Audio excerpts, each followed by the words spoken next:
Welcome back. I'm Doug Thompson with special guest John Barker. John's the state representative for the 70th District. And John, you know, one of the things that, as we are filming this right now, of course, that's happened in Dallas with the loss of the law enforcement, and it's all across the nation. There's a kind of a war that's going on. What's your take on some of this? Well, you know, Doug, I don't know if the folks out here remember, but you were a law enforcement officer one time, Junction City, I believe. That's right. I was a law enforcement officer. I was a criminal investigator for the United States Army for a number of years, and then I came here. And this thing that happened in Dallas is just a tragedy. I mean, law enforcement officers, like any profession, probably has a small percentage of bad cops. 98, 99% of all those policemen out there are good people that respond. They run into the buildings when things are bad to help people. So I try to help them. This past year, working on my Judiciary Committee, I was able to help and find some funding for the Kansas Highway Patrol. Kansas Highway Patrol presently is about 50 to 75 troopers short. Of their funded amount, there's that many troopers short. Right. Why is that? Well, some of it has to do with the geographics.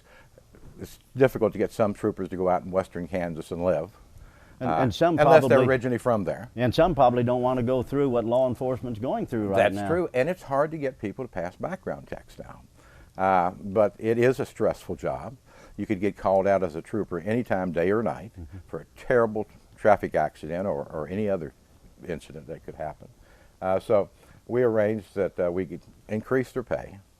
Also, we found some funding that would add 75 additional troopers in the state of Kansas, and that's about where we need to be. So a total of 150, over, the 75 over 5 that's years. funded. Right. Yeah, the 75 that's already funded, right, and an additional 75. Right. And that's a big state. It is. But we were down 75.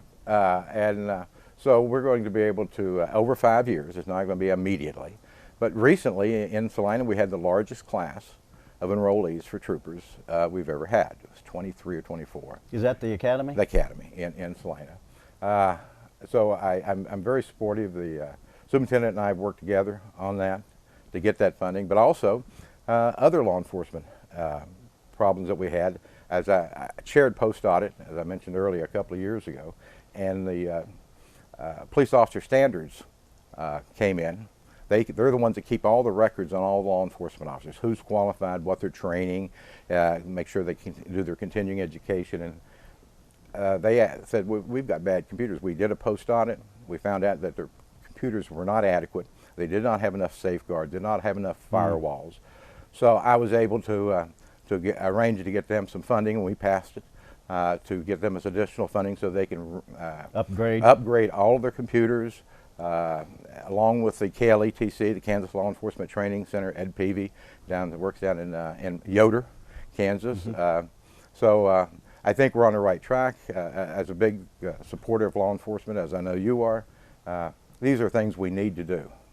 Yeah, I can see where we would. What about body cameras? Because I know that's a conversation that comes up, and seems like to me that I hear the two sides of it. One is, well, it's really necessary to have, and I know that the defendant sometimes in a case will say, well, it protects me, but it certainly protects law enforcement. But there's a downside, I suppose, in the expense of trying to house all of that. Is that what I worked on that bill?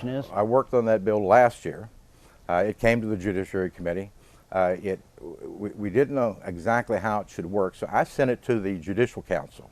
The Judicial Council is a council that's not administered. It's a separate entity of the Supreme Court, but they have some very smart people there. And I served on that committee with them, and we worked out where we could protect the citizens, because the problem that you get into as a police officer, sometimes you walk into a scene or a house, and if you've got your body camera on, you see a lot. Yeah.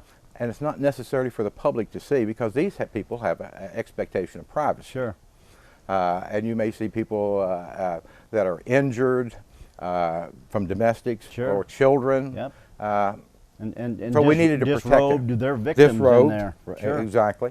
So we tried to keep the nosy neighbor the next day going to the police department says, well, under the Freedom of Information Act, I get to see that. Right.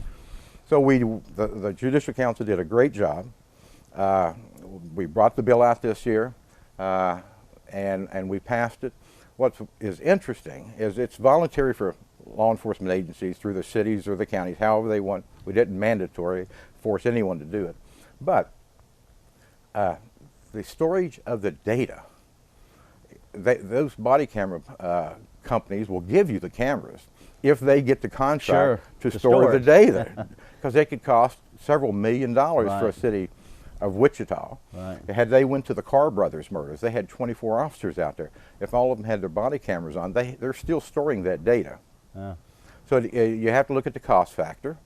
And then what we were able to do is create that tape as evidence so that no one can come into it unless they get a court order.